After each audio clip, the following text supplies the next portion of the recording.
Kemudian ada beberapa hal yang kesunahan juga. Nah, kalau tadi kesunahan di dalam sholat, sunnah hay'ah, sunahan yang dilakukan ketika sholat atau di dalam sholat. Ada kesunahan juga yang dilakukan setelah sholat. Nah, ini kesunahan yang dilakukan setelah sholat. Yang pertama zikir dan doa. Zikir dan doa ini juga disunahkan setelah kita melakukan sholat. Seperti ya kita wiritan, maksudnya kita wiritan setelah sholat itu hukumnya sunnah. Kita wiritan hukumnya sunnah. Mengeraskan ataupun melirihkan sama saja. Kan kadang ada orang masjid ataupun masyarakat yang wiritannya sendiri-sendiri. Ada yang masyarakat yang seperti di sini wiritannya bareng-bareng. Nah, semuanya juga pernah terjadi pada zaman Rasulullah.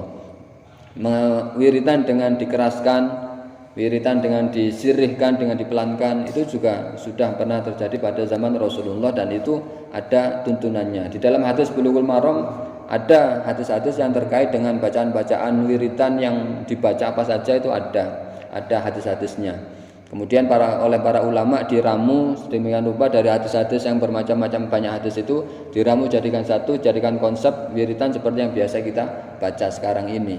Nah, sebenarnya yang kita baca itu tidak dari satu hadis, dari beberapa kumpulan hadis.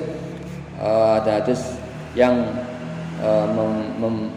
mengatakan bahwa setelah sholat disunahkan baca Allahumma antas salam wa minkas salam wa ilaika ya'udus salam.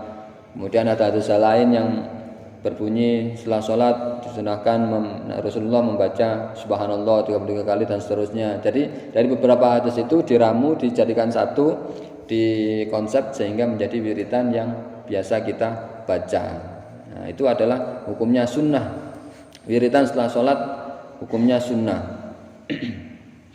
Kalau ada orang tidak wiritan, ya tidak apa-apa, tapi ya tidak mendapatkan kesunahan. Kemudian ya memang dari para sahabat Nabi itu juga ada yang berbeda. Sayyidina Abu Bakar ketika setelah selesai sholat wiritan sendiri dengan pelan. Sayyidina Umar kalau wiritan dengan keras. Ketika ditanya biar tidak ngantuk, Sayyidina Abu Bakar ditanya, kenapa wiritannya dengan pelan-pelan? Ya, biar lebih khusyuk katanya. Kalau Sayyidina Umar ditanya, kenapa kok wiritannya keras? Ya, kalau saya wiritan pelan nanti ngantuk. Ya saya keraskan biar tidak ngantuk. Nah, ini alasannya sederhana, tapi memang ya pernah terjadi pada zaman Rasulullah. Ya, ketika wiritan bareng-bareng dengan wiritan sendiri-sendiri. Yang jelas zikir itu juga disunahkan. Jadi setelah sholat itu kita disunahkan untuk berzikir dan berdoa juga. Karena perintah berdoa itu kan jelas, ud'uni fastajib lakum. Kita diperintahkan berdoa, terutama ya setelah selesai sholat itu kan termasuk waktu yang mustajabah untuk kita melakukan doa. Kenapa kita tinggalkan? Ya, kadang ada orang yang anti zikir, anti doa. Ya tidak tahu. Kalau orang yang anti zikir, anti doa, ya tidak. Kalau kita yang berzikir, berdoa, jelas ada tuntunannya, ada dalilnya juga ada. Kemudian kesunahan yang kedua, kesunahan yang setelah sholat, ketika kita melakukan sholat sunnah disunahkan untuk pindah tempat. Kalau kita sholat fardunya, sholat duhurnya di sini, ya kalau mau sholat sunnah ba'diyah ya pindah, geser dikit, geser ke belakang atau ke samping. Ya disunahkan untuk pindah tempat. Kenapa disunahkan pindah tempat? Karena untuk memperbanyak saksi. Kalaupun tidak pindah tempat ya tidak apa-apa. Kalau misalnya padat, tidak ada orang yang pindah di tempatnya semuanya, kalau mau ke belakang ada orang sholat, mau ke samping ada yang lagi sholat, mau pindah tidak bisa, ya di situ aja tidak apa-apa. Tapi kalau misalnya sama-sama tahu kanan kirinya mau sholat bareng, ayo ijol-ijolan tukar tempat. Nah tukar tempat, mau sholat sunnah bareng kanan kirinya mau sholat sunnah juga, ayo tukar tempat. Nah gitu lebih bagus, mendapatkan kesunahan pindah tempat ketika melakukan sholat sunnah. Kemudian salaman. Nah, salaman setelah selesai sholat bagaimana? Kadang di masyarakat juga ada orang yang selesai sholat tidak salaman, ada yang salaman, ya kan ngoten nggih. Memang dalam kesunahan dalam sholat itu tidak ada kesunahan kesunahan salaman tidak ada. Kesunahan selesai sholat itu, kesunahan setelah sholat tidak ada, kesunahan untuk bersalaman tidak ada. Memang secara hukum kesunahan dalam selesai sholat untuk bersalaman itu tidak ada. Kenapa kok ada masyarakat yang salaman ya? Saya sendiri juga salaman, kita semuanya biasanya juga salaman setelah selesai sholat. Itu salaman itu disunahkan ketika baru bertemu dengan, setelah berpisah, kemudian ketemu dengan sesama saudara, sesama muslim, nah kita disunahkan untuk salaman. Rata-rata orang masuk masjid mau sholat, nah rata-rata orang masuk masjid kan belum salaman. Ketika selesai sholat, datang ke masjid sudah qomat, langsung sholat. Nah itu kan belum salaman ya. Kemudian setelah selesai sholat baru ketemu, baru salaman. Nah itu salaman ketika baru ketemu dengan saudara sesama muslim. Nah itu disunahkannya ketika berpisah kemudian ketemu. Nah disitulah kesunahannya untuk salaman. Tapi sebenarnya kalau salaman selesai sholat itu tidak ada.